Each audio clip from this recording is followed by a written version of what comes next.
唔知大家會唔會好奇點解我會咁樣講呢？透明人？點解係透明人啊？係咪因為披咗哆啦 A 夢嘅隱形斗篷？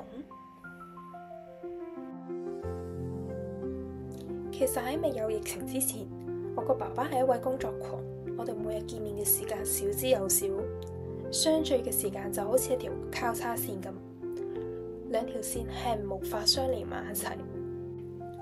疫情放慢咗生活嘅節奏，佢嘅發生改變咗大家相處嘅時間。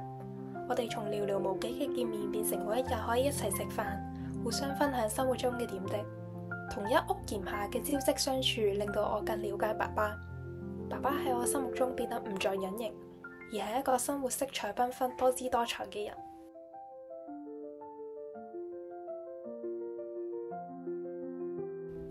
而家嘅我哋少咗繁忙，多咗陪伴，唔定時嘅外出活動同埋屋企聚餐都令到爸爸喺屋企變得唔再隱形。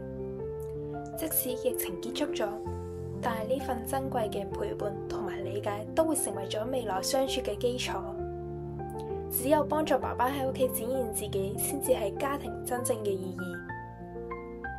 讓我哋一齊幫助爸爸喺屋企唔再咁易隱形。